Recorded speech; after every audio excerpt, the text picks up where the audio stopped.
Assalamualaikum warahmatullahi wabarakatuh. Baiklah teman-teman, pada video kali ini saya akan memaparkan materi atau menjelaskan materi tentang sejarah akuntansi syariah. Yang mana pada materi ini, pada mata kuliah tugas pelajaran akuntansi syariah. Nah teman-teman, pada mata kuliah pelajaran akuntansi syariah ini, saya dibimbing oleh dosen pembimbing Umi Khairina SEME.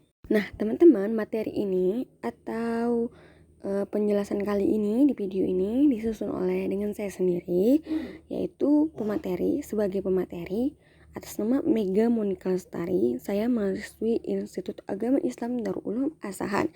Nah, saya dari Prodi Hukum Ekonomi Syariah, Fakultas Syariah dengan nomor pokok mahasiswa 2002050032. Saya semester 7. Nah, oke lah, baik teman-teman, kita masuk pada daftar isi dalam materi sejarah ilmu akuntansi syariah. Nah, dalam materi itu ada 6 poin yang akan kita bahas, yang mana pada poin pertama itu ada perkembangan ilmu akuntansi. Nah, itu terdapat di slide 4. Selanjutnya, poin selanjutnya itu ada sejarah akuntansi. Itu ada di slide 5, akuntansi dan kontroversi sejarah itu ada di slide 6. Selanjutnya itu ada poin rekonstruksi sejarah pemikiran akuntansi, itu ada di slide 7. Terus selanjutnya itu ada sejarah kemunculan akuntansi syariah, itu ada di slide 8. Terus ada perkembangan akuntansi syariah di Indonesia, itu ada di slide 9.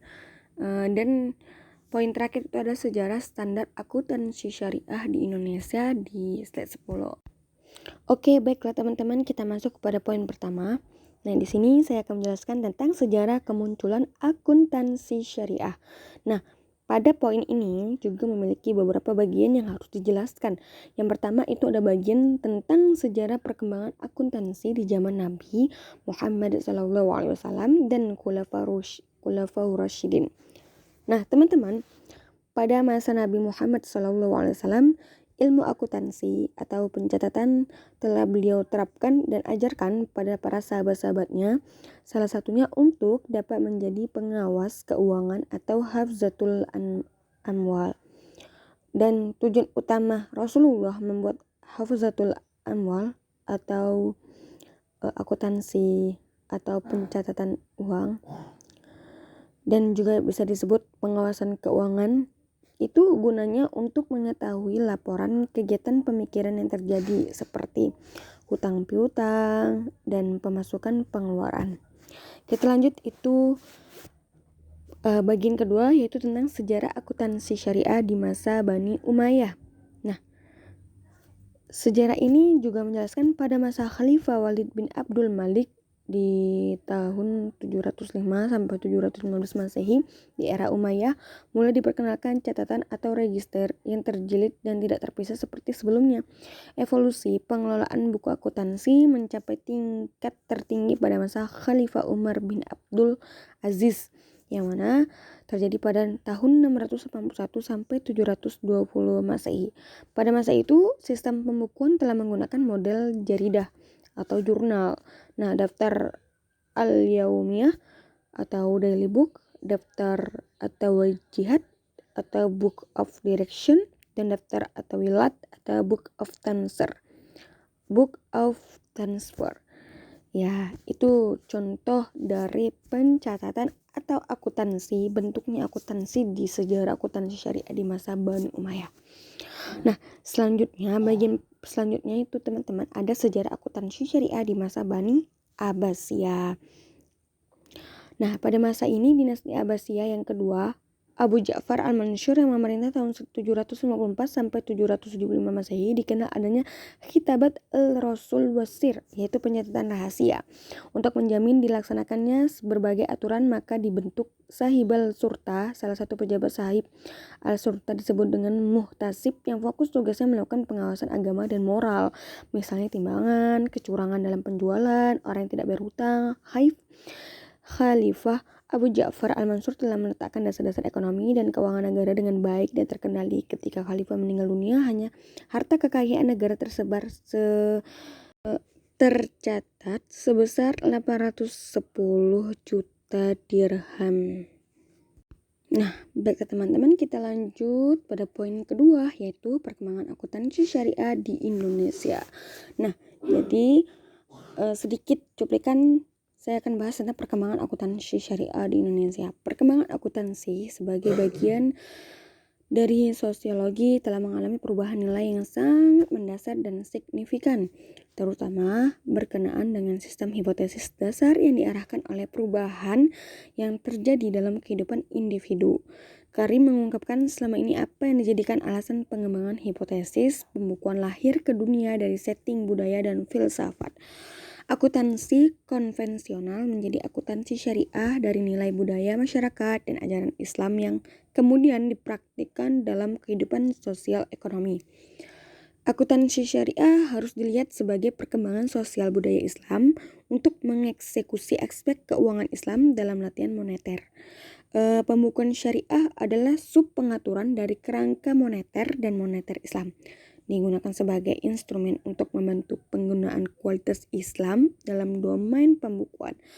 Pekerjaan utamanya adalah sebagai perangkat administrasi untuk memberikan data ke pertemuan internal dan eksternal organisasi.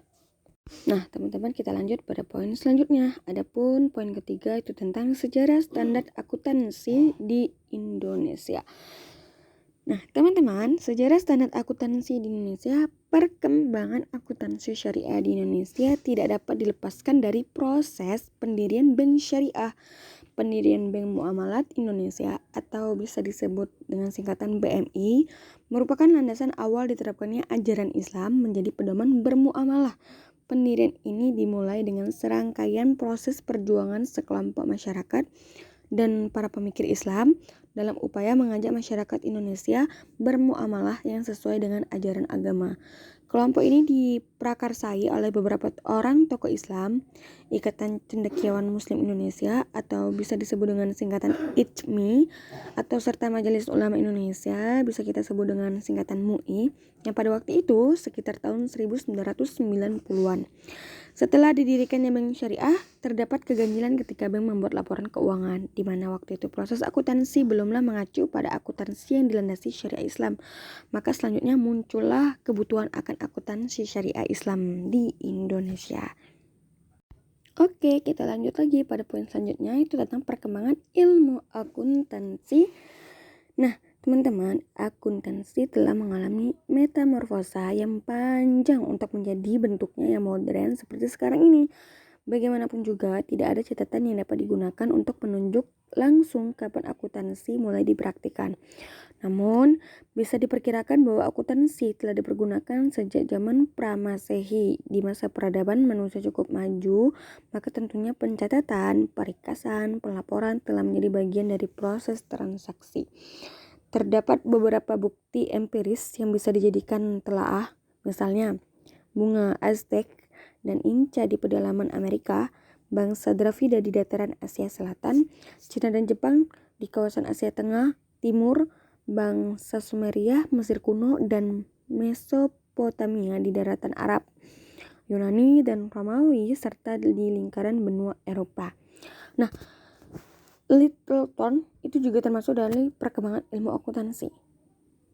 Littleton itu yang mengatakan bahwa sejarah perkembangan akuntansi dimulai dari bangsa Mesir, Babilonia, Sumeria, Yunani, Arab, dan Roma.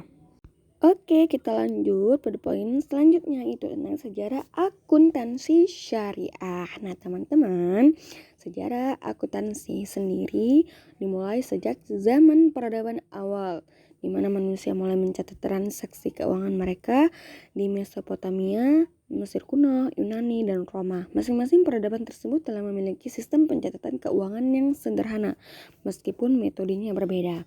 Nah, menurut Vernon Camp, tahun 1990, ilmu akuntansi diperkenalkan pada zaman feodalisme barat. Akuntansi pada masa kelahiran feodalisme di Eropa mulai berkembang dan saling menopang dengan perkembangan ekonomi kapitalitas. Nah, akuntansi ini melakukan kegiatan pencatatan dan pemberian informasi bagi investor atau kapitalis sehingga ia dapat memilih alternatif yang paling menguntungkan baginya. Dengan akuntansi, investor dapat mengawasi aset perusahaannya dan dapat mengembangkan modalnya sehingga semakin besar dan meluas. Perkembangan ekonomi di Eropa menyebabkan para investor sampai menjelajah ke benua Amerika. Dan akhirnya ya seluruh belahan bumi ini menjadi daerah tumbuh suburnya ilmu akuntansi sampai sekarang ini loh. Oke, kita masuk poin selanjutnya, ada tentang akuntansi dan kontroversi sejarah. Nah, teman-teman, di sini terdapat beberapa pendapat. Ada pendapat pertama yaitu Have 1976 beranggapan bahwa perkembangan akuntansi sebagaimana yang ditulis oleh Luca Pacioli tidaklah terjadi di Republik Italia kuno. Italia mengetahui tentang akuntansi dan ilmu dari bangsa lain. Dengan demikian, Luca Pacioli bukanlah penemu, melainkan pencatat terhadap apa yang beredar pada saat itu. Yang kedua itu ada Wolf pada tahun 1912 mengemukakan bahwa pada akhir abad ke-15 Eropa Tengah mengalami Renaissance sehingga tidak ada indikasi kemajuan yang berarti dalam metode akuntansi. Selanjutnya ada pendapat Heves pada tahun 1865 mengemukakan bahwa bookkeeping pastilah dipraktikkan pertama kali oleh para pedagang dan ia beranggapan bahwa mereka berasal dari Mesir. Ya, selanjutnya itu ada pendapat dari Ball tahun 1960 menyatakan bahwa buku Pacioli didasarkan pada tulisan Leonard of Pisa, orang Eropa pertama yang menerjemahkan buku aljabar yang ditulis dalam bahasa Arab yang berisikan dasar-dasar bookkeeping. Begitulah teman-teman gambaran tentang akuntansi dan kontroversi sejarah. Nah teman-teman, gak terasa nih kita masuk pada poin yang terakhir, yaitu tentang rekonstruksi sejarah pemikiran akuntansi syariah. Jadi di dalam materi ini kita akan membahas tentang rekonstruksi sejarah pemikiran akuntansi syariah. Ketika berbicara tentang sejarah akuntansi di kalangan orang Arab, maka yang dimaksud adalah masa yang berakhir dengan hijrahnya Rasulullah SAW dari Makkah ke Madinah tahun 622 Masehi, yang setelah itu dimulailah sejarah Islam. Pada masa sebelum berdiri negara Islam, bangsa Arab terpecah-pecah, tidak disatukan oleh satu sistem politik kecuali tradisi kekabilahan yang dominan. Sekalipun demikian, mereka memiliki pasar dan tempat aktivitas perdagangan di dalam negeri maupun di luar negeri yang tercermin dalam dua perjalanan di musim dingin dan di musim panas, yaitu ke negeri Yaman dan ke negeri Syam. Dari studi sejarah peradaban Arab, tampak sekali betapa besarnya perhatian bangsa Arab pada akuntansi. Hal ini terlihat pada usaha setiap pedagang Arab untuk mengetahui dan menghitung barang dagangannya sejak mulai berangkat sampai pulang kembali. Untuk mengerjakan pembukuan ini, ada yang dilakukan oleh pedagangannya sendiri dan ada juga yang menyewa akuntan khusus. Pada waktu itu seorang akuntan disebut sebagai katibul amwal atau penanggung jawab keuangan. Istilah ini diambil dari fungsi akuntan itu sendiri, yaitu untuk membantu menjaga keuangan. Setelah masuknya Islam, kewajiban akan zakat berdampak pada didirikannya institusi Baitul Mal oleh Rasulullah SAW yang berfungsi sebagai lembaga penyimpanan zakat beserta pendapatan yang diterima oleh negara. Hawari tahun 1989 dalam Zaid 2001 mengungkapkan bahwa pemerintahan Rasulullah memiliki 42 pejabat yang digaji dan terspesialisasi dalam peran dan tugas tersendiri. Adnan dan Labatjo 2006 memandang bahwa praktik akuntansi pada lembaga Baitul Mal di zaman Rasulullah SAW baru berada pada tahap penyiapan personal yang menangani fungsi-fungsi lembaga keuangan negara. Pada masa tersebut, harta kekayaan yang diperoleh negara langsung didistribusikan kepada orang-orang yang berhak. Dengan demikian, tidak terlalu diperlukan pelaporan atas penerimaan dan pengeluaran Baitul Mal. Dan hal yang sama berlanjut pada masa pemerintahan Abu Bakar As-Siddiq. Nah, teman-teman, inilah rekonstruksi sejarah pemikiran akuntansi syariah. Baiklah teman-teman, mungkin pada materi kali ini hanya ini yang bisa saya sampaikan. Terima kasih Dan jangan lupa like dan follow. Akhirul kalam, assalamualaikum warahmatullahi wabarakatuh.